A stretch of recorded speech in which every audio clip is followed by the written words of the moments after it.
Hello, everybody. Welcome back. YouTube.com/Geek Aloud. This is the Gaming Enforcement Agency, episode 111. Joining me, not in the second slot, Unky is unfortunately offline, out serving and protecting. Thank you very much for that, Unky. However, Bully is with us here. Bully, how are you this evening, my friend? I am doing very well this evening. So I think we're a bit light on for games, but a bit more news and some good stuff coming up over the next week or two. That we are, and I'll note we might be light on for games, but I'm not light on for tan. I've been up on the Gold Coast for a week, Bully. That's why the channel's been all sorts of quiet. But I've been loving myself silly up in the Queensland Gold Coast. That was beautiful. But enough of that. Let's get on duty, shall we? All right, now, as Bully already said, we have one game this week, followed by a cold case. Bully, I take it you've been diving through the archives? I have pulled out an unfinished one that I'm hoping to close very shortly before its sequel does arrive. Fantastic. And then a most wanted, Bully. Have you got your targets fixed on a most wanted game for this upcoming week? I do. It did come out today, so maybe a bit of a teaser there, but hopefully I'll get hands-on during the week and we can have a deep dive into it next week. Fantastic, mate. Sounds good to me. Followed by, of course, everyone's favourite, the news segment. Bully, how many doors have you ran down to withdraw the news from this evening? We've got 4 for this evening, Troy, and I've taken a few out of left field, so excellent. See what your take on those is. I love it. Good bit of left field action. That's where I'm playing baseball, believe it or not. But enough of that. Let's get into games, interrogation, and deliberation. All right, first up this week. Now, it is me, and we are looking at the Elder Scrolls 4 Oblivion. Is it remake or remaster? Remake, I want to say. No, remastered. There it is. I went, installed it today. That's available on the channel. Picked it up via Xbox Game Pass, so there was no additional cost there, unless you want to shell out, I think it was $14 for the Deluxe Premium Edition upgrade, which included a few little accoutrements, including the $5 previously horse armor. That's $15 for the bundle. Now, they had a few other goodies. Bully, do you have any information there on what that deluxe bundle included? Well, you go keyboard searching. I will say that I have not parted with the money. I'm just playing the base game via Game Pass. However, I can let everyone know that Unky Dunky has gone hands-on and purchased the deluxe edition on the PlayStation 5. So him, in all his wailing ways, refused the copy, had access to it, no price, shelled out, I believe it's $99.95 on the PlayStation for that one. Bully, what do you got for me? Well, I think if you go through it, I was reading through this the other day. So the deluxe edition's got the Akatosh set and weapons, the Murin's dragon armor sets and weapons, and a digital art book and soundtrack. I'm quite sure that when I did read it, because that was one of the things that I was interested in, was the funnily enough, the horse armor set, whether the first real DLC that set this whole extra purchase in motion. You actually do get the 2 DLC Worlds level packs included in the base version. You also get the horse armor included in the base version, so you'll have to go and find it. I will. Now, I'm going to ask you to go keyboard hunting again, because I went into the PlayStation store and saw the horse armor listed in the deluxe edition on the PlayStation store. So maybe there's a slight difference there in the deluxe, be it on Xbox or PlayStation. Well, you continue to investigate on my behalf. I'll let everyone know that the game looks and runs great, better than I've ever seen it running before. The crazy thing that I noticed first up, though, is the amount of load screens. Now, it made perfect sense back in the day on the Xbox 360. Limited hardware, limited RAM. They could only load so much of the world in, so a lot of doors to go through to load the next bit of the world. But with today's technology, there is an infuriating, I will say, amount of doors that you go through, and it's a load screen. Now, it's a short load screen because it's modern content, and I'd go so far as to bet on the PlayStation 5 Pro, those load screens would be almost non-existent. I'd give them about a 3-second runtime, but it is really, really frequently that you're seeing those. Bully, what did you find? Deluxe edition PlayStation? Exactly the same as what we discussed. So the standard edition includes the base game, the Shivering Isles, and the Knights of the Nine story expansions, and the additional content of Fighter's Stronghold, Spell Tombs, Vile Lair, Mayrune's Razor, the Thieves' Den, Wizard's Tower, the Orrery, and the Horse Armor pack. There you go. I am wrong on 2 counts. That's 2 strikes on me so far. Let's hope I can keep in the batter's box. The game looks great. You can see on screen there, the water effects look great. They've absolutely nailed the fire effects on the Xbox. For the longest time, the Xbox Series X would look great, except for flames would, for whatever reason, run at 10 frames a second. That issue is not present here, I'm pleased to say. The voice acting is still great. Who was the main guy from Star Trek? I'm blanking on his name. The king, he obviously died early. He's got a short run, but he did all the trailer videos and stuff. And then obviously he's the character on screen there, the old mate, but he, bites it before the intro is done, before you escape out into, I want to say Tamriel, but now I'm not even sure I've got the world name correct. I'm pretty sure it is Tamriel, isn't it? I believe so, but I'm not batting so hot tonight, so I could be way off. Have you got his name there? Was it... You're going to make me start searching again. I am, sorry. Me doing minimal research for the show. Anyway, I'm pretty sure it's the guy from Star Trek, famous dude, and I'm kicking myself for not knowing his name because I do know it. It's just not coming to me right now. Patrick Stewart, there you go.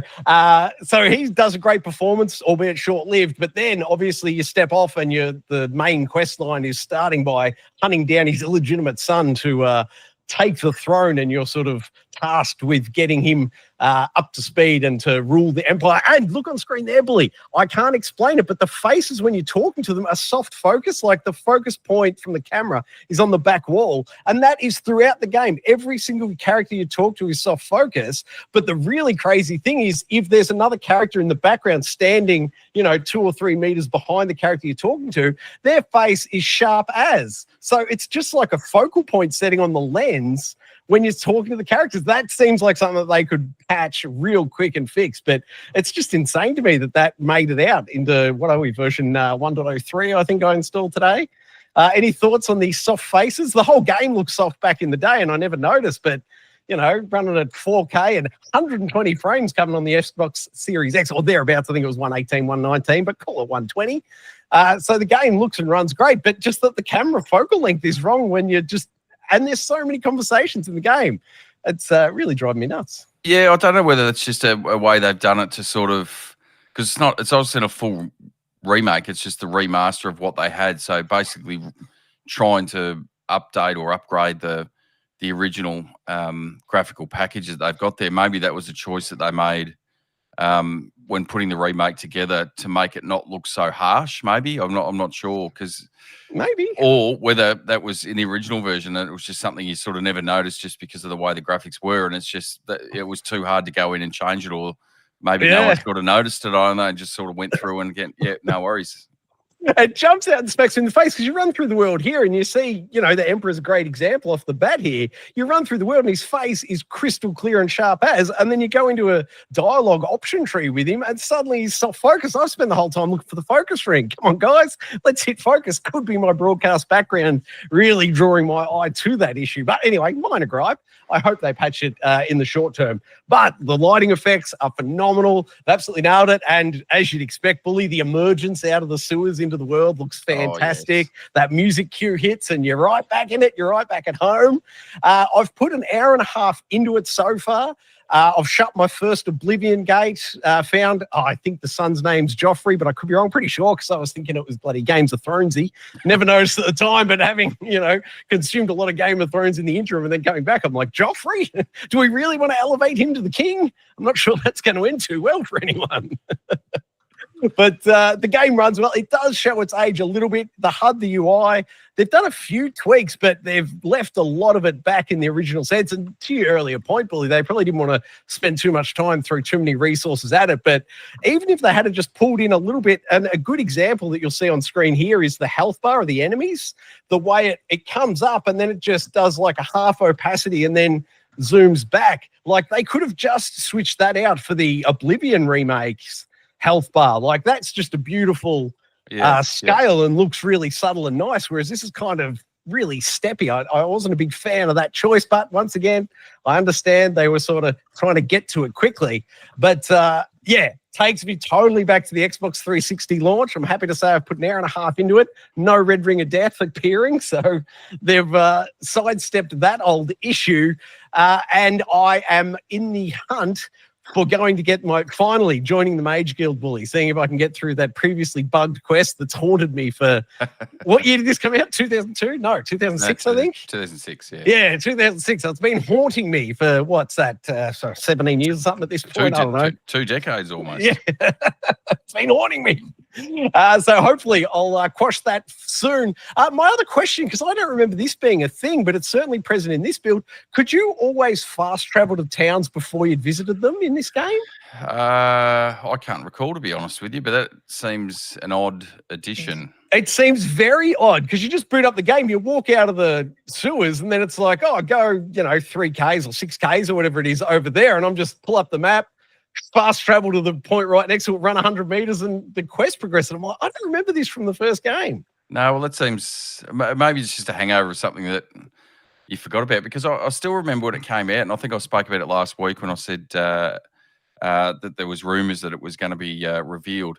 That the first Elder Scrolls game that I played was Morrowind before that, and that was a hardcore CRPG with no fast travel. You had to do everything by reading documents and text. There was no quest markers and all that sort of stuff. So, and then moving over to Oblivion when that originally came out on the Xbox 360. So I'm not sure whether I took that in so much, because it was probably a pretty novel idea at that sort of point in time, the idea of fast travel in and of itself. So I'm not sure whether I would have even utilized it. I certainly can't remember if I did or not.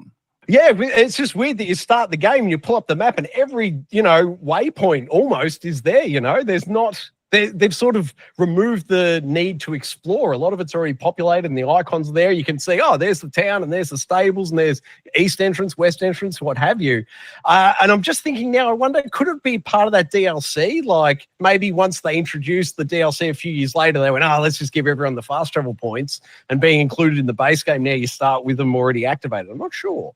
Yeah, quite. And that might have been one of the things that they have to be able to activate the DLC within the game itself. Maybe they had to do that. But I think at the end of the day, though, if you're going to play a game like this, it's not, I suppose you could consider it, spamming or spoofing through or cheating or however you want to play it. But if you're going to play a game like this, it's really aimed at, I would have thought, fans of the series. So, there's a lot of people that wouldn't have played this, that would have played Skyrim, that might now get back into it and have a look and see where the series has come from. And if you're aiming it at those sorts of players, they're not going to jump into it and go, oh, let's just fast travel everywhere. Let's just fast travel everywhere. Because a large part of it is, with these sort of games, is just your own exploration and your own story through the game. And you do have the main story and the side quest, but a lot of it is, you'll just be out wandering and you'll find something, or a cave or a dungeon or a quest or, something along those lines. So that's what really makes these games, not the fast travel itself. So it felt very cheaty. Just a quick question, as we're about to exit the sewers here, was there always the Skyrim logo on that gate? That looked like a new addition to me,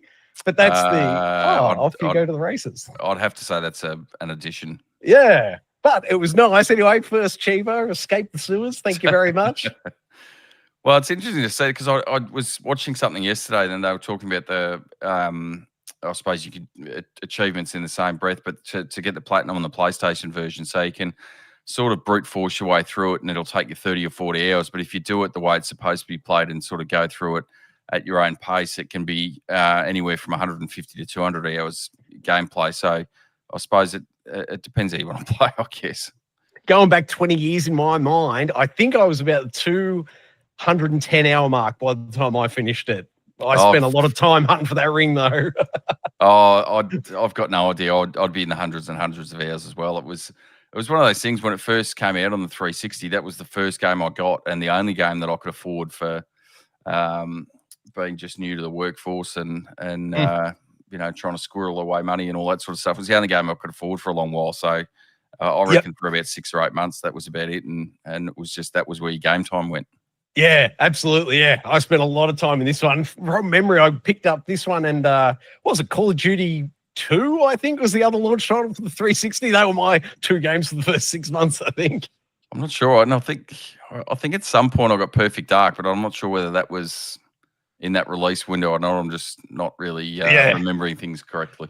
It was a long time back, but I think any second now we're about to go in through the first Oblivion gate. And Bully, you got to look at, see there, sorry, the mini map, all the waypoints are already unlocked, and you just click on them, fast travel, yep, let's roll. So very odd, but whatever. I don't remember if it was like that or not. But yeah, load times almost non-existent. It's just frustrating how quickly you have to hit doors and okay, another 3 seconds, another 3 seconds, another 3 seconds. But it looks absolutely phenomenal. Once it is loaded and you're in the world, it looks great. And I thought you could turn on damage numbers and XP numbers, but I'm not seeing any of those options. So maybe I'm just remembering the game. But thoroughly enjoyable, real fun kick into the nostalgia. But to your earlier point, there's so many games coming out this week. I'm not sure how much time I'm going to actually put into this title. Your thoughts, Billy? Are you going to fire it up? I'll probably fire it up at some point, just have a look at it. But I'm still waiting for the like they obviously shadow dropped it yesterday, and there was discussion or talk about a collector's edition. So I do have the original Oblivion collector's edition on the 360. So I'm hoping that they announce something fairly shortly, and then I can just hold off until I get that, and probably maybe look at the Platinum on the PlayStation, because that's probably my preferred method. But I don't know how I'll go, because I'm still, and we'll talk about it later on, the cold case game that's going to take up a lot of time, and then there is quite a few big games coming out, not just in terms of AAA, but some of the ones I'm really looking forward to are time sinks. So yeah, I'm not sure how and when I'll get to it, or how much time I will put into it, but I will at some point, because it's one of my all-time favorites. Yeah, it is a top-notch game. If you've never played it, it's absolutely worth a playthrough. But yeah, I've played it through and finished on the 360, and then I dumped, I don't even know, 30, 40, 50, some odd hours into the PS. It came out on the PS3, not the PS4, wasn't it? I'm pretty sure it was the PS3 many years later, like 5 years later or something. Yeah, but I think it wasn't between the two versions. It was similar to Fallout 3 in that it was quite subpar, quite buggy. I think was yes. the issue, just with the engine that Bethesda used for it. It was quite buggy and didn't run, or the frame rate was really, really choppy on the PS3 versions. Yeah, so anyway, over 200 hours on the Xbox 360 back in the day. Let's call it 50 on the PS3 back in the day. So firing it back up, yes, it's a good nostalgia hit, and I like that. But I think maybe I've done all my time with the game, and it kind of speaks a little bit to I'm not sure how wise Microsoft were to put it on Game Pass. Like, they probably could have squeezed the dollars out of me for the nostalgia hit. But now that I've played it at no cost, it's a bit, I'm not sure I'm actually going to put the time into this, and I'm kind of glad I didn't drop any money on it. Well, I suppose it's one of those double-edged swords, though, with Game Pass, is that they have to keep putting things like this on there to keep the interest level up and to keep people subscribed to it. So if you and that's really the way they've gone with most of their releases anyway, is that it, especially for an Xbox first-party studio, that they're releasing a day and date on here. So if you sort of say, oh, we're going to do it for some of them, but the really big ones we're not going to, because we think we can make more money out of it. It dilutes and devalues the service, and then you're going to end up costing yourself subscribers in the long run. So it's probably one of those double-edged swords they have to work through. That is very true. I'm not sure if you read it earlier in this week, maybe 2-3 days ago. There was a Phil Spencer interview where he said, no, we don't think Game Pass is the future anymore. Well, so for the head bloke to come out and say it, I'm like, well, maybe they will stop putting them on Game Pass. Yeah, I don't know. I suppose it'd be interesting to see how that goes forward, though, because they've almost painted themselves. Well, not almost. They have painted themselves into a corner in terms of their console market, because that's people that did buy an Xbox have bought it knowing that there's the Game Pass there, and that's what they've got access to. So if you then strip it away, or strip it back, or take it away completely, then that you're going to have Xbox users that have got at this point 5-6 year old console with nothing to play on it. Yeah, no, very true, mate, very true. First Oblivion gate here, as far as the story is concerned. From memory, you could go to any of them at any point, but I was just following that main quest line, and here it is here. I've obviously trimmed up all the loading screen, so it doesn't look quite as seamless as this, but it is great to get in there. As I said, you can see the fire effects screens on there, multiple fire effects happening simultaneously, all of them running flawlessly. So as far as the port's concerned, they've done really well. It does look phenomenal. I'd be very interested to get Unky's takes on how it looks on the PS4 PS5, the Pro. There it is there, Billy. Your first look within the Oblivion gate at the lava-filled land. It's a thing of beauty to behold, but I'm just not sure it's going to get all my time on it. So you're not installing it. Oh, wait, sorry. I had one other point to just throw your way for the physical edition that you might be getting on the PlayStation. The install on Xbox was 123.5 gigs from memory. So unless it's over multiple Blu-ray discs, it's only going to be a fraction of the game on disc and the rest is going to be a digital download. Does that sort of dilute the taste of it for you at all? Oh, a little bit, but that was the same with Indiana Jones that we installed last week, so that was very similar. I think the outrage with that one was that it was only 20 odd gig on the disc, and then the rest was a download and an install. So I like, but for me, part of it, there's two parts to it with physical collection. One is I like to have the physical disc and the case and all that sort of stuff. It's just a tangible thing for me rather than having it digital. Even though you get Indiana Jones, you don't have the full game on the disc, so that in 50 years you can pop it in and never have a problem with it. Yeah, you still have that tangible thing that you can hold on to, and it's probably part of it is that with me, like I'd like to have the game on the whole disc so that you can. Because we've seen it time and time again, games getting delisted or updates stop, or you can't get the updates to work, especially on older consoles and stuff. They're just not available anymore and stuff like that. So I'd still like that as the best option, but if it's one of three options being everything on a disc, a partial disc, or digital, I'll take in that order. The digital version will be the last version that I'd look at getting. Yep, absolutely fair enough. If you have no other points, mate, may I suggest we move on into that there cold case? Let's crack open the fridge. All right, here we go. Cold case. It's so cold there's no audio on that bumper. My mistake. Bully, what's the cold case this week, please, sir? The cold case, and I sort of alluded to it before, but I've jumped back into Death Stranding, so I'm not sure how much time you put into this, either the PS4 version when that came out or the I guess full version that was released with the extras on it on the PS5. I've played through both in total for about 4 or 5 hours, and for some reason at the time there was intrigue, but it never really sort of had enough there to suck me in. And I suppose it's one of those things because it does have the story, it does have a lot of artistic flair to it, but the minute-to-minute gameplay, you really have to be in the mood for it. So for those that aren't aware, you can describe it as a walking sim, but it's probably a bit more than that. There's more to it, but essentially that's what it is. You're a courier, and you deliver items from one place to another, and then there's an overarching story that you've got to try and relink all these areas to a network, and that's sort of the ongoing overarching sort of story. But jumping back into it, I completely forgot that, the opening sequence, once, you can take control of Sam and you start walking with him, and then it's just deathly silent for 30 to 40 seconds. And then this sort of haunting music comes over the top. And as I said before, it's artistically, it's a masterpiece. And even if that gameplay isn't for you, it's, in my opinion, well worth checking out just for the experience, and put it in, play it for a couple of hours and just have that. Visually it looks amazing. The cutscenes look amazing. The audio that goes with it is amazing. And so far, fingers crossed, but I'm about 4 or 5 hours in again for the third time. But this time it seems to have got its hooks in a little bit more with the story and the gameplay, and probably having the first time and even the second time, because it was such a big distance between when I played it the first 2 times. Getting your head around the world and what you're supposed to do and how it sort of works can be a bit confusing to start with.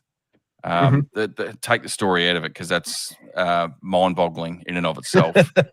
Trying to work out what's going on and what's happened to the world and who these characters are and whether they're good or bad, or it's classic Kojima sort of storytelling, that it tells a really good narrative and a really good story, but it does it in a really strange way. So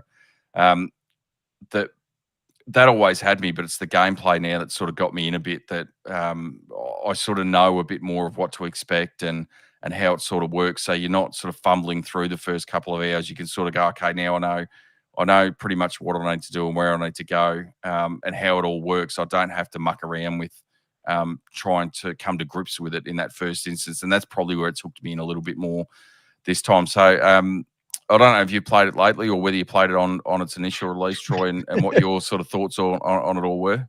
I'm pretty similar to you, man. I played it at launch on the PS4. I tried it again maybe a year after launch because, you know, a lot of the games media were praising it. And I sort of went in first, played an hour and just couldn't get over the inventory management and to your earlier point, very slow gameplay. Like, you know, man, I need action, which isn't there. I'm a huge Kojima fan. Like, I love his complicated, in-depth stories and the multiple perspectives and everything he offers. He's a great storyteller, but without that gameplay there to get me in, I just bounced off it after an hour originally at launch. And then, yeah, like a year later, I tried again the opening hour, had the exact same experience. And then when it came to PS5 originally, what was that, last year, maybe a year ago, something like this? I did that. Arena was almost 3 years ago now, the PS5 version came out. There you go. Whenever that was, I put maybe 2 hours into it. And then it was 3 weeks ago, maybe a month ago, I tried again and picked up from that sort of save that I did 3 years ago whenever it launched, and only threw about 45 minutes at it. And I haven't even got up to the point of getting beyond walking on foot or ladder or rope or whatever. Like, I understand there's motorbikes in it and other sorts of vehicles you can eventually unlock, but I haven't even seen any of that. So maybe it's amazing, but I just can't get through the slowness of it. And very much to your point, like, a lot of the gameplay character or the world environment is the silence or the big pauses between impactful audio. And so that's got me going, oh, I should be listening to a podcast or something else while I'm playing, but then you're losing that element of it. So the idea of me sitting in a quiet room, slowly trudging up a mountain, like, it just doesn't fit with me. So I don't know, maybe I'd be better served looking at some sort of playlist on YouTube of just the key moments to get myself through number one, because that number 2 trailer looks epic. Yeah, quite possibly. But I suppose that, and this is where I say you've got to be in that mindset for it. So, and maybe this is where it actually got me finally is I'd had a couple of really busy days at work and with the family and all that sort of stuff. And it sort of got into the evening, and I just sort of sat there and thought, there's nothing I don't watch on TV, but I'm not really keen on like you said, a big action-packed, in-your-face, explosive sort of thing. I just want to sit down and chill and, you know, just sort of experience something. And that's when it's sort of, I've been meaning to get back to this. Maybe that is what I'm in the mood for. And as it turns out, that was exactly what I was in for. It didn't worry me that, you know, point A to point B is going to be 10 minutes of walking across a field with, you know, intermittent bits of audio and song and stuff going over the top. I was quite happy to just sit there and chill and take in the environment and just, you know, stroll my way across and just, you know, see what the world had to offer. So, as I said, you really have to be in that mindset. And I think the other thing, as it turns out, one of those original gameplay playthroughs that I had, I probably had a couple of beers when I started it, and then after 2 hours of, you know, a couple of drinks where you're sort of really not intensely paying attention to the story, something will happen and you go, "What? Hang on, who are you? What's going on?" So, if you're going to do that, I'd highly recommend it. Just, you know, put the beer down for a little bit and take in it at the very least in the initial stages. So if that's sort of the game you're looking for, is a nice, relaxing. And don't get me wrong, it does have its tense moments and, you know, some stealth moments that you got to work through. But the vast majority of it is, especially in the early stages, is just that trekking across the landscape. And if that's what you're in for, is just a chill experience, you know, this is probably the best opportunity or the best time, I think, to play it, given that the sequel's coming out in June. So I can't say I'd recommend it for everyone, but if you're in that mindset, it's certainly well worth a look. And I'm pretty sure it's on one of the PS Plus. Yeah, it definitely is tiers at the moment. So you can always, if you have that, you can always jump into it and download it and check it out. Yeah, if memory serves, I know it's no longer available, but I think was it the first year or 2 years of the PlayStation 5's existence, they had the PS Plus game library that anyone who purchased the console, and I'm pretty sure it was included in there back then. So it's no longer available, but if you had the console in the first couple of years and redeemed it then, you can still access it that way as well. Yeah, quite possibly. So, multiple options you've got there to at least have a taste of it and see what it's like. Yeah, it's exciting. I wish I was patient enough for it, but I'm not sure I'm ever going to be that patient. And the only other gotcha with my old man hands is when you're sort of climbing up a rock and you start tilting one way, I don't gently pull L2 or R2 to rebalance. I'm pulling the bejesus out of that trigger, and it kills my hands in no time flat. There's multiple reasons this game just can't do it for me, but geez, I wish it did. It's one of my my most wanted is to be able to enjoy this game for everything it's worth. But I think that'll do it for the cold case. We'll shut the lid on it for a while. Shall we move on to the most wanted, Billy? Let's kick that one along. All right. Who is in our side this week? And you're going to have to explain it to me from the start, Billy. I've captured these clips, but I know nothing. Well, I say most wanted, but it did drop on Game Pass today, and it's also on PS5. Claire Obscure Expedition 33. So this sort of caught my attention a couple of months ago when there was quite a few articles I read about it. It is basically a small French studio that has developed this by the name of Sandfall. I think they've only got about 30 people with it, which is, when you look at the graphics that you've got on screen is in my opinion, remarkable given that you've only got 30 and this is how it sort of looks. But having said that, I thought, there's only 30 people. If they put all their time and effort into how the game looks, maybe there's not much there in terms of gameplay, or maybe it's sort of lacking a bit. But I kept my eye on it sort of going forward, and read a bit more about it and had a look. So the background or the story concept is quite interesting in that there is a mythical being creature called the Paintress that basically comes along once a year and on this big pillar writes a number, and anybody aged that number or anybody who is that old of the number that's painted is going to die that year. So what ends up happening is that there's a group of people within the world that then turn around and say, well, we've had enough of this as a society. We're going to go out and try and take on the Paintress and end this cycle, this yearly cycle of death. So that's sort of the background to it.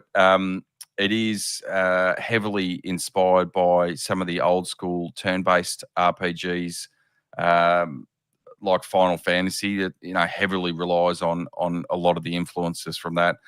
And the closer it got, and the closer it got to coming out and releasing, the more and more interested I got into it. And that was only sort of really peaked yesterday when the reviews started dropping, and it is getting exceptionally high reviews. You're talking 9 out of 10s and those sort of levels, which is amazing for a small French indie studio. So for me, that's my most wanted. I think, as I said, it is on Game Pass. I have the PS5 version. Public holiday in Australia here tomorrow, so unfortunately it'll be here on Saturday, but I'll be jumping into this, and this is probably what I was leaning to before with a lot of time sync games coming out, because I think I read through the base story in and of itself is 40 to 50 hours, and then a full completion is close to 100 hours in terms of it. But I'm not sure if any of this is sort of grabbing you, Troy, whether the graphics or the gameplay or any of the mixture of the two sort of drags you in at all.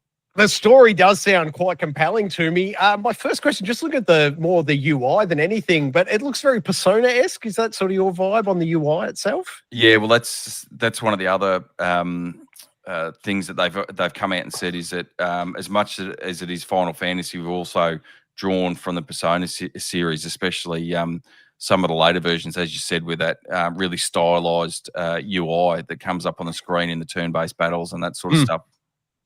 The cutscenes look great, but I really struggle to get invested in the game. The only exception to this is Baldur's Gate 3, but as soon as that and Dragon Age, but the second you start making it more of a party thing where I've got to keep my head across 3, 4, 5 characters, I'd start to lose interest in the game proportional to the extra numbers than myself, the main character in the game.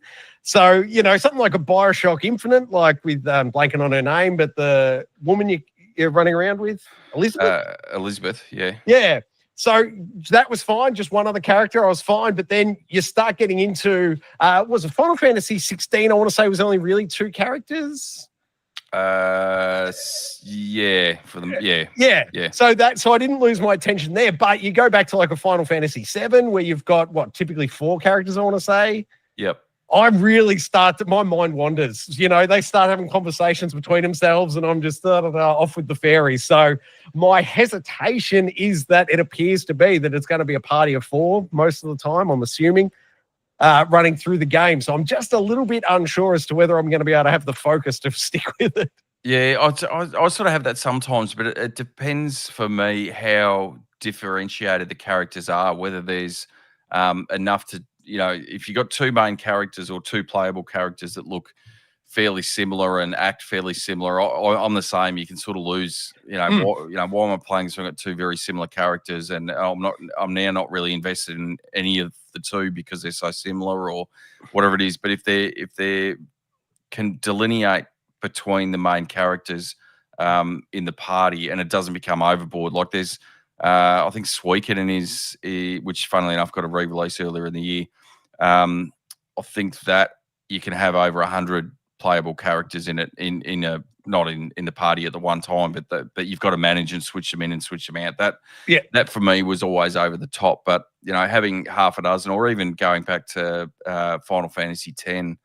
Where you had a party of 4 that you could use at any one time, and then you had another 3 or 4 outside of that you could sort of rotate through, because they were such different characters, and that not just personality wise, but the art style of each of the characters was so different. That sort of made it easy to work through and easy to play through. So I don't know whether that would make a difference for you, or it would. You've just reminded me then as well. I never had the issue with the Mass Effect trilogy. Like they had 6, 12 something optional characters that you could switch into an any party, and I never lost interest. I love Mass Effect 1, 2, and 3 from start to finish, and they had a diverse cast of characters, and I never got sick of those guys. So there are definitely exceptions to the rule, but very much to your point, in the Mass Effect trilogy, they're typically all different races, different alien species, different backstories, and some of them are traditionally in conflict with other races. So that's interesting and compelling. Do you know anything about this game? Are they all of a similar origin story, or? I don't think they're all of a similar origin.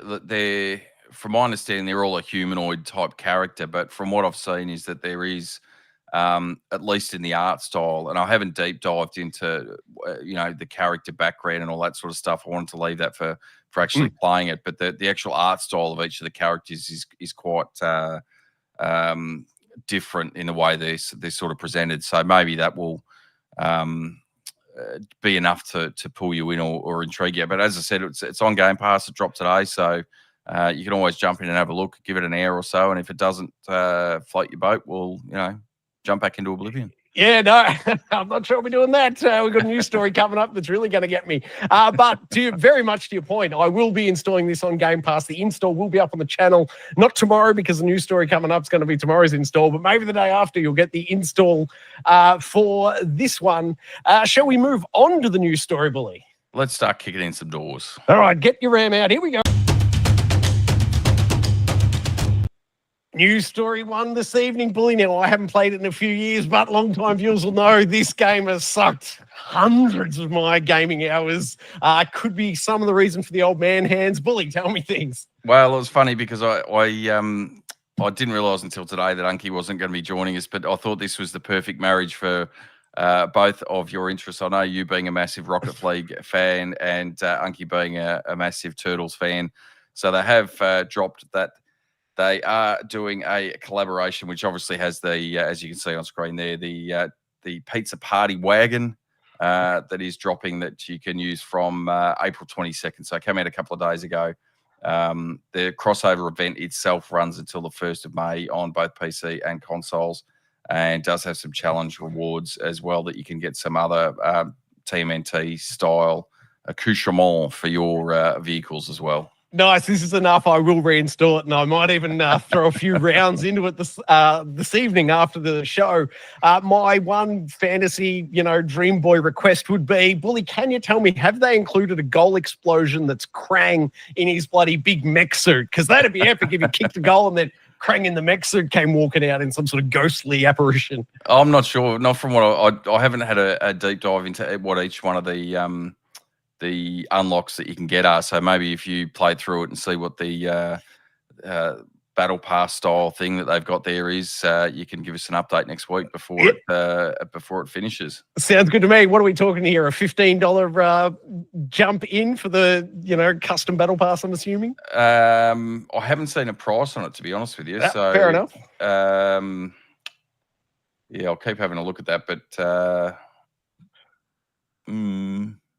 yeah, I'll have to find it for you. Yeah, no worries. Well, call me excited. I'll fire it up either tonight or tomorrow. But yes, it's been a while since I've fired up the old Rocket League. I'll be interested to know how many of the muscle memories still exist in my fingers.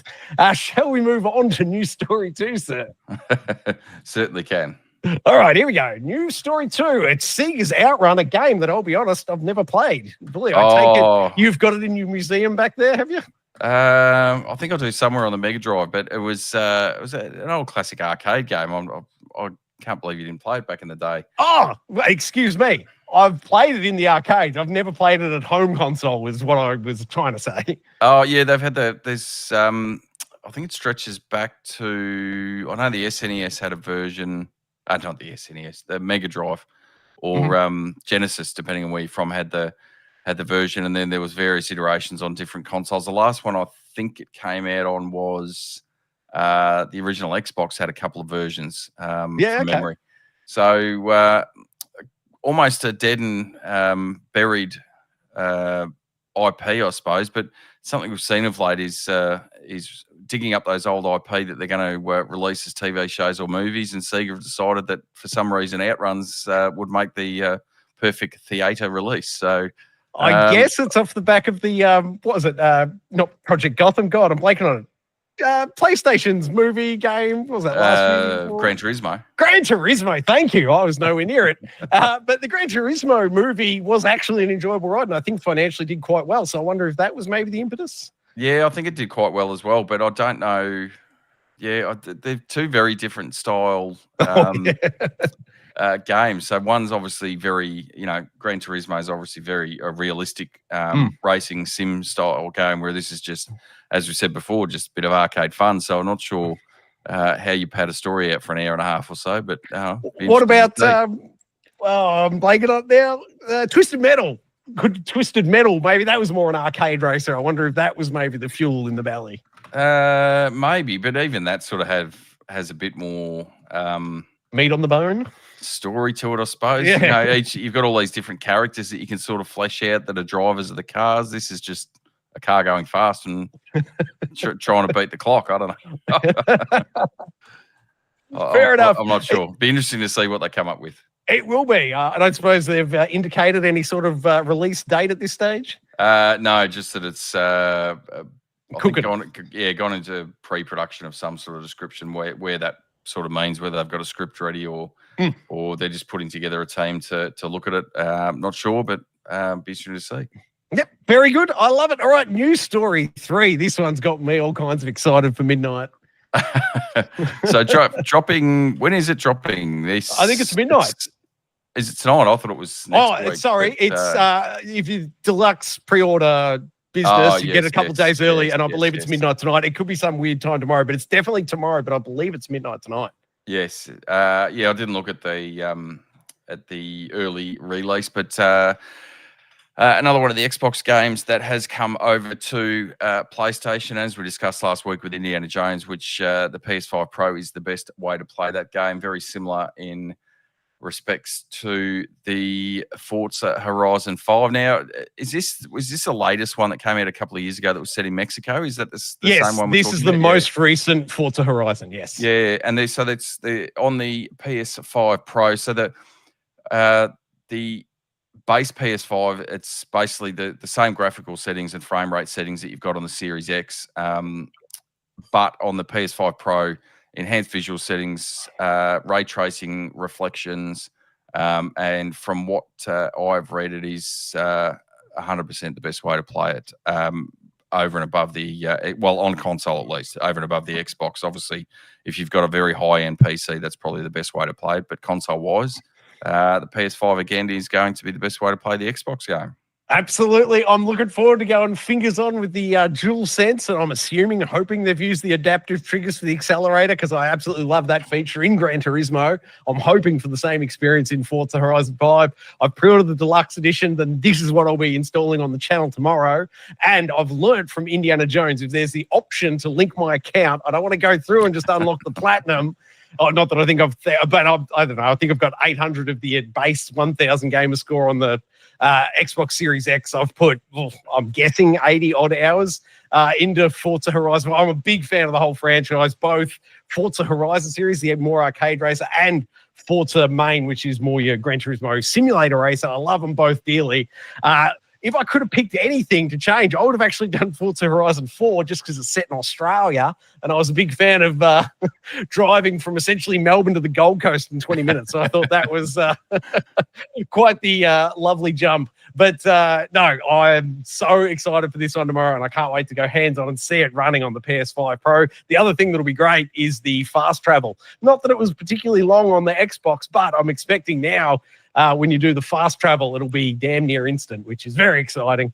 Yeah, yeah. Well, it'd be interesting that you mentioned that. It's not something really I thought of, but because each of those Forza Horizon, a lot of the as you said, the sim version of Forza Racing is very similar, but it's the same as Gran Turismo. It's obviously each iteration has graphical tweaks and upgrades, and it looks a lot better than the previous version, and that's sort of where they go with that. But Forza Horizon gives you different locations and settings for each of the games. So it would actually be interesting going forward whether this has enough of a success on PlayStation. They go, oh, maybe we can go back and do some of those old Forzas and either reskin them with the new with the Forza Horizon 5 engine and re-release them out there, or whether they just remake or remaster or just drop them as they are. It'd be interesting to see how that goes. Like if this is a really big seller on PlayStation, which I really expect it to be, that it may be worth it going back and making some more money with some of their older games. Yeah, I really hope Forza Horizon 4 does get released. I'm hoping and expecting. Like, I have so much love for the Forza franchise, I've already said. So I was pre-ordered already. I pre-ordered this a couple of weeks ago. Just so excited to go hands-on with it again. As I said, pretty much finished it on Xbox. I've done a bunch of the DLC, like they got the Lego and the Hot Wheels DLCs. I'm assuming they're included. I haven't actually checked, but I did the deluxe edition, whatever, so I get the early access from tomorrow. I can't wait to play this. And I'm not sure of a matching game on PlayStation, like a good arcade racer. Bully, throw one at me. The Crew? Eh. The Crew 2 was very... I've played through probably about 5 or 10 hours of that. It was very similar sort of setup to Forza Horizon in that there was a festival of types that was sort of at the center of the map, and then you go off into the different areas, and you've got various terrain and vehicles and all that sort of stuff. So similar, but not probably at the same level as Forza. Yeah. Anyway, I'm very, very excited to go back hands-on with this one. As I said, the install will be on the channel tomorrow. Bully, let's stick in the land of PlayStation as we go to the news story 4, shall we, sir? Yeah, number 4. So they did indicate PlayStation that this would be coming back, but we got late last year the PlayStation anniversary theme. So on firing up your PlayStation, you could get the PlayStation 1, 2, 3, 4 startup screens and the sounds that sort of went with that as well. So it came out, lasted a month or so, and then they took it away. But hugely popular, huge demand for it to come back. They did indicate it would. I've got no idea why they took it away to start with. Like, I would have thought, given the fan reaction to it, it was already out. It's not like they're going to take it away and then try and sell it back to us or something of that sort of nature. I just would have thought they would have left it in the first place. But really good to see it is coming back. Yeah. I'm not sure which one you had set up. I think I had the original PS1 startup screen going while I had it. But it was a nice little homage to their history, and for those that have been around that long and have played PlayStation since its inception, to sort of go back down memory lane a little bit with a lot of that, it was good to see. So hopefully they throw that back, and then there might be tweaks that they can do it down the track, or other options that they can give us, or things like that down the track. So be interested to see that, but it may be that they just throw it back on there, and it is what it is. You can have that set up if you want, or you can leave it on your PlayStation 5, base setting. Entirely up to you. For me, it was a great nostalgia hit. I checked them all out once they came out. I think you just said, I think it was November, December last year. It would have been December 7th, wouldn't it? I checked them all out, and they were great for a one-hit wonder. And I was like, oh, that's awesome, that's awesome, that's awesome. And then I just flicked it back to the default. I couldn't handle having a PlayStation 5, but seeing the older stuff, it didn't sit well with me. But what I've loved, and I wonder whether this has anything to do with them removing it for that short period of time, is the new animated backgrounds on the welcome screen. Like, I absolutely love having that CPU, like the data stream one. That's what I've got set up now on my welcome screen. That is brilliant. I wonder whether they were just sort of clearing the playing field for the introduction and release of those animated welcome screens. Do you think maybe that had anything to do with it?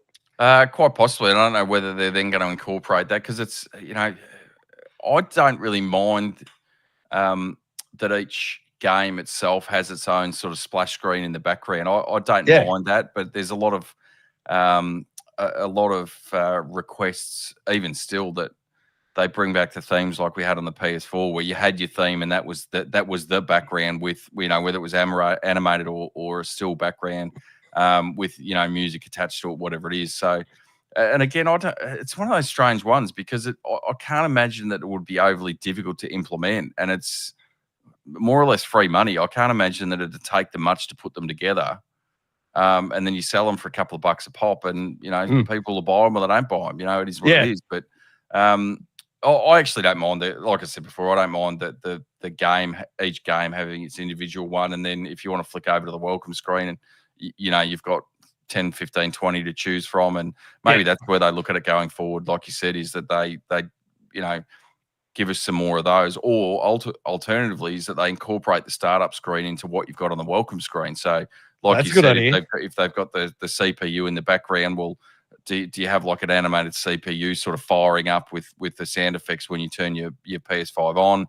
And then it goes to the welcome screen, and then it just sort of fades into the background, into that splash screen. I'm not sure. That'd be cool. I like your pitch, bully. Send it to Sony. I'll only take a small rip as a trademark.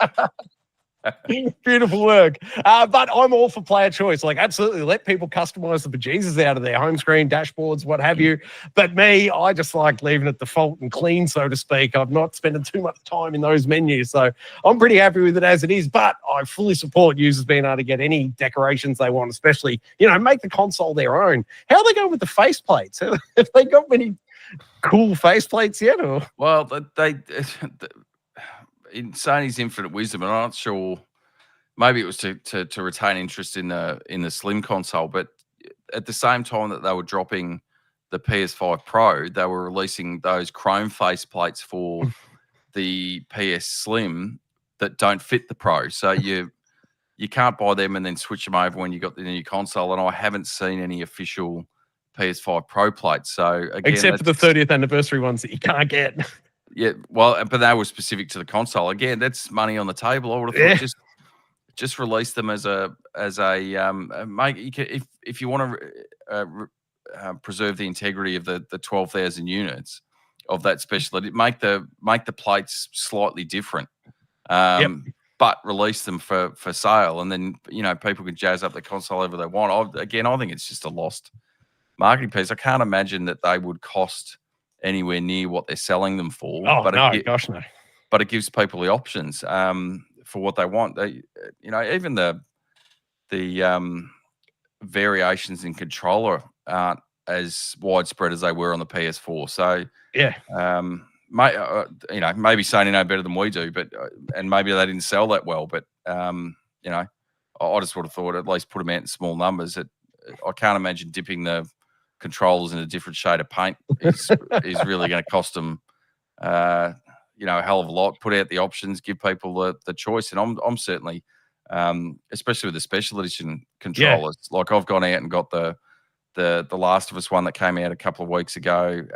I've got the Spider-Man one, I've got the Astrobot one, I've got all those sort of ones. So There's people that'll go out and buy them.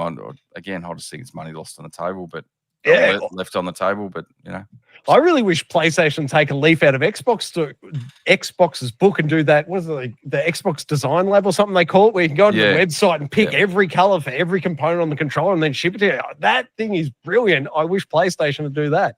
Yeah, 100% agree with you. I'd be on board for that as well. And I think one of our regular listeners, or regular people we listen to, I should say, Colin Moriarty on Last Stand Media, he's been a proponent of that for years.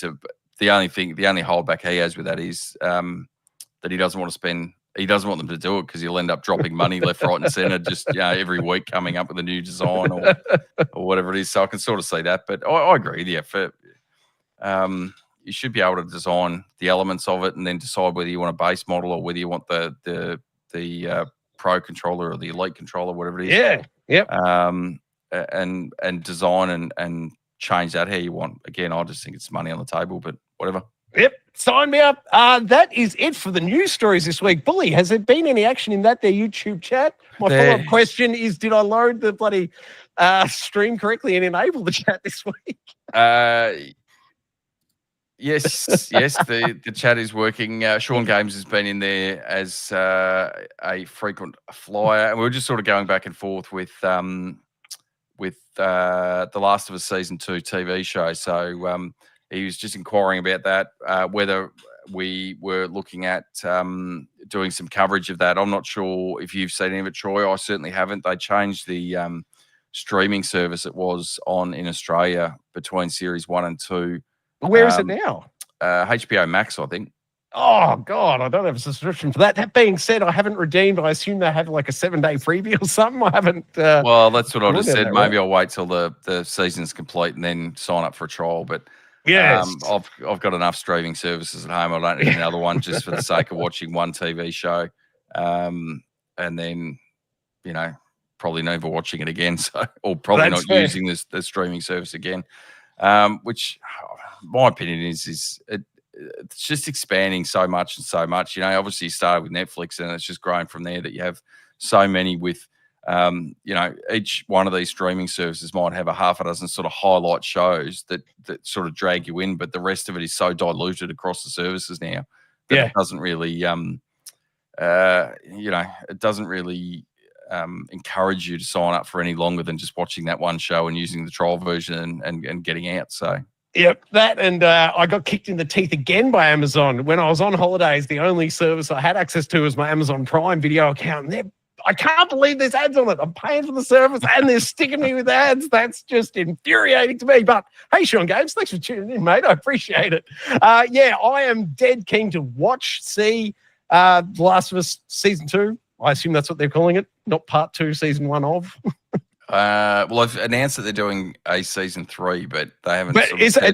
I thought they said they were splitting Game 2 over Seasons 2 and 3. I think that was the indication, but I'm not sure that they've ever actually come out and said that's what they're doing. So, we'll see how we go.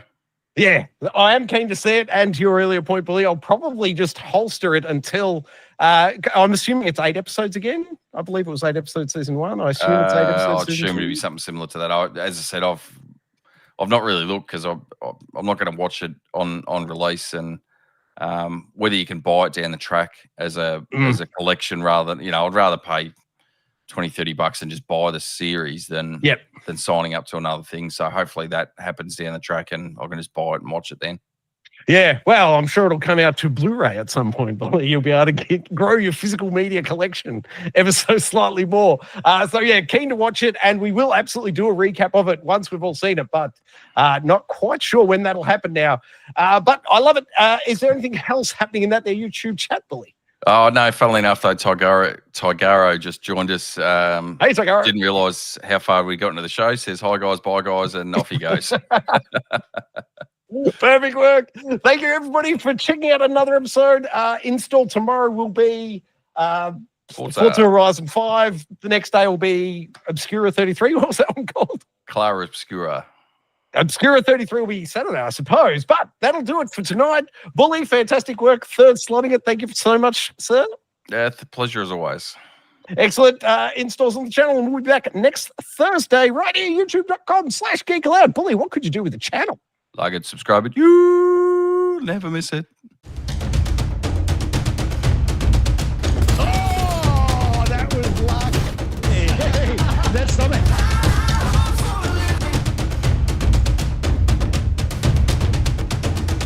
Oh! Old Uncle Donkey. Gee, donkey.